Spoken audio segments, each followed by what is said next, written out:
two options to reduce debt. People who are in a financial crisis usually think of one thing to improve their situation: reduce my debt now. It is important to know that there are only two options to reduce the principal you owe, not just the interest rate. Not only that, you have to be in a real financial crisis to be able to qualify for any of these debt solutions. One of these options is debt settlement.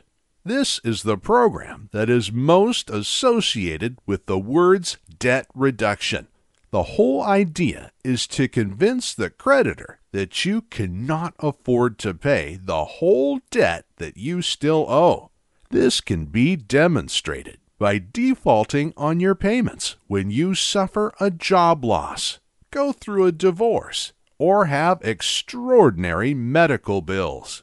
When the time is right, you will send a settlement amount to your creditor and ask that anything the lump sum amount cannot cover will be forgiven. You will negotiate with them to accept an amount that you can both live with. You have the option to hire a debt settlement company to negotiate on your behalf. Whether you will work with a professional or not, try not to agree to pay an amount that you cannot afford. Make sure that you will not send the payment until you have a written and signed document that proves the creditor will forgive anything that cannot be paid by your settlement fund. This option can be quite frustrating and will involve patience on your part. Not all creditors will be agreeable at first. It may be necessary for you to threaten them with bankruptcy. In case they accept your bluff, that's okay. If your intention is to reduce debt, bankruptcy is the second option to make it happen. In bankruptcy, your petition can go two ways. The choice will be determined by a means test.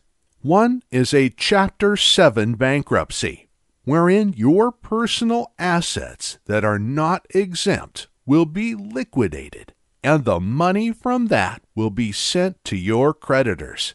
Anything that the liquidation cannot pay for will be discharged. The other option is a Chapter 13, or the repayment bankruptcy. This is similar to debt settlement in the sense that you will be subjected to pay a portion of the debt. This is done through a court-ordered repayment plan that you have to complete. Once this is fulfilled, the rest of your debt will be discharged. Although both of these options will get you out of debt without requiring you to pay the whole debt amount, it is not without consequences. Since there is debt reduction, your credit score will be damaged. In debt settlement, the defaulting on your payments will be the culprit in bringing your score down. In bankruptcy, the discharging of debts will lower your credit score by an average of 200 points. Make sure that you know all these consequences before you really decide to opt for debt reduction.